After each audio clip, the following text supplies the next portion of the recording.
I'm okay with that. I'm not going to be fiddling anymore. For now, I think that's good enough. So I'm going to save this and I'm going to close this for now. I'm happy with that. So the next thing is we have to find a way of getting this into the game. So for that, again, open your third person character and inside your event graph and look for your event begin play. So in event begin play, this is what we have so far. We're creating the HUD widget, we're adding that to viewport, but this is always going to be there. So you can add the code for spawning your weapon in the game after this. All right. So it's simple. Pull out a wire and check for spawn actor from class. Okay. And out here, we just have to look for the class that we just created. That is the weapon class. I believe that is weapon underscore base. Weapon underscore base. Okay, there you go. Okay, so now I want the spawn transform to be, starting off from scratch. I want them all to be zeroed out as soon as it spawns. So what I'm going to do now is I will be adding a make transform node and keep those values at 0 so that it first zeroes them out, and after that I want to attach this to a component. Okay, because I want to attach this to the mesh that I have in my third person character. So I'll say attach to component, and where do I want to attach it to? I want to attach it to the mesh, and I want to attach it to a particular socket because if you recall, we already had this socket. If I go over to my skeleton from here, and this is the socket that we created inside right arm. I'm gonna F2 and copy the name. Okay, I'm gonna F2 copy the name and I'll go back to where it was as animation. Then I'll come back here, I'll paste the name to weapon attach. If you get this name wrong, this is actually a string value, right? It's actually a name. So it's actually a string, essentially a string value. You get this name wrong, and it's never gonna be able to find the perfect socket to attach it to. Right, so once you do that, and that's it, and nothing more required. So I'll just hit compile, and if you look here, you still won't find any weapon because we haven't added that in construction script. Rather, we added that in event graph, and this is all runtime code. So we can come back here and we hit play. Now I can see, actually I don't know what that is. Okay, that's M4A1. All right, I think root component. I think let's see. I think I'll just delete my, let's see, this is weapon base and viewport, that's weapon base, fine. Why was the M4A1 being coming there? Let's see. Character, that's AK-47, skeleton and skeletal meshes. For now, I think I'll just get rid of the M4A1. Okay, I'll just get rid of them. That's okay. Physics asset can also be done with. I'll re-import them later on. For now, I just want the AK-47 to work fine. So I'll go back to my physics assets, weapons, and get rid of M4A1 and the silencer. I'll right click and I'll delete, and I'll get rid of it. And I'll let the, let's see, the weapons, weapon AK-47 textures. I'll keep the texture for M4A1, that's okay. If I hit play now, I still do not see that. I think I have something went wrong here. If I double click on the physics asset, okay, that's loading it up. It's missing bones that skeletal AK-47 needs. They'll be added now. Please save the skeleton. You like to regenerate skeleton, okay, and that's the skeleton that it's regenerated. And let me just go back to my skeleton and I'll go over and I'll double click on that, and that's the skeleton, which is fine. I'll close that and I'll open up my skeletal mesh, weapons, AK-47. Okay, and out here, if I can find that, it's got the AK-47 skeleton.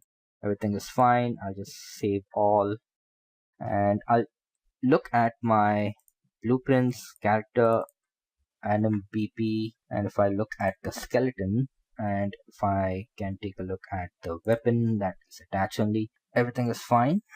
Let me go back to my weapon base, blueprints, weapons, and weapon base. That's also okay. Now let me open up my third person BP, blueprints, third person character, and this says weapon base underscore BP and spawn transform is 000. Everything is good. Of course, we had forgotten to attach this to the target and compile, and when I hit play, there you go. So now we have a weapon. We are running around with a weapon and it's looking pretty decent. And it is indeed looking like we are holding a weapon and not bad at all. Great progress. It had nothing to do with M4A1. I deleted that for no particular reason, but that's a mistake. And so that was actually the reference that we had forgotten to give it here. So now when you hit play and when you see that, when you look down, you can also see that it's clipping, which is a fix that we have to make. And we also see that, this weapon placement in the left hand, it's holding it in its left hand. It's kind of off, right? So we'll change that. In fact, with this play mode on, just hit Shift F1 and I'll open up my soldier anim BP and I'll go over to my skeleton. I'll rip this apart. Okay, I'll rip this apart and I think I'll just move this around a little bit, and if I can search for the weapon attach, and in fact first let me resize this window properly, and I'll go over and select not this, I'll select animation as idle aiming. Okay, and now if I hit F, and now I can actually change it in real time. And if I think I can change it in real time, yeah. So let's see. I think I'll just move this out here, right? And also move this here so that I can get a better view of both of them. Now I'll just have to move here, and if I see, as you can see that it's actually moving in every direction.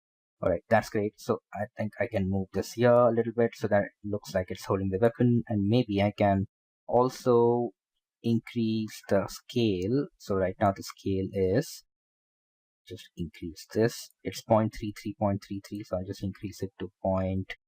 It's along the y-x. I'll increase it to 0.35. There you go, or 0.36 even. That's good. And this can be 0.34 and 0.34. And let's see, and maybe a little bit to the right like that, and down a bit. That's good enough, I think. No, think that's good. All right, so I'm gonna hit save and I'll close this, and now I can run around, and I think this still needs to be changed because it's not perfect and it's actually holding it ahead of the magazine, but you get the idea. And also it needs to be rotated a little bit. So I think I can go back there, and I'll go back to my NMBP skeleton and rip this apart and look for the skeleton weapon attach. Go there and first preview the animation, change the preview animation to idle aiming. Okay, and then move here and maybe give me a better room to work with like this. That's good enough. And I'll say F so that I can see it better, and I'll move. I think I'll first move this ahead so that it goes ahead of like this. This has to come here. That's the hand, and make me move up a bit like that. So that's perfect. No, that's perfect. It's kind of okay. And then maybe rotate it a little bit like this and bring it in again towards the right. All right, and now just save that, and I can close it. And now if I walk around, again, not perfect. We'll come back to this, but it's great. It's looking good now. Little better than before. If I look down, we just have to fix the clipping issue, and we'll fix that. Okay. So for the clipping to work fine, so you have to go to the project settings. So if project settings is not open, go to settings and then click on project settings. It will come up here, and then look for general settings, and inside the general settings here you have something called the near clip plane. So the near clip plane is something which, if when it says 10, which is like pretty big, so it says distance of the camera's near clipping plane. So within that distance, it's going to be clipping everything. So if you lower that distance, it's not going to clip everything out there, and that's because this is more of an optimization trick to not, to not be able to render things in the scene when the camera is too near to certain objects. So if you bring this down to 1, okay, you don't have to save the project settings, and if you go back to play and if you look down, the clipping is actually gone. That's only thing that's there is because it's too close, and we can change that, but you can see that the clipping is pretty much gone. And of course, if you go back here and if you say 0, I don't think that's gonna work, but this will require us to move this a little bit further to the right and left. Now you can see that, you can see the butt of, or at least you can see the stock of the gun, and the clipping is pretty much gone. But I think it's a good idea to keep it at 1, and that's about it. So and we'll revisit the placement of the AK at a later time, but for now I think at least we have, we are running around with a gun and we are not shooting anything yet. So in the next few videos we're going to start to learn how to shoot, from the weapon itself, and that's pretty good, not bad at all. So that's about it.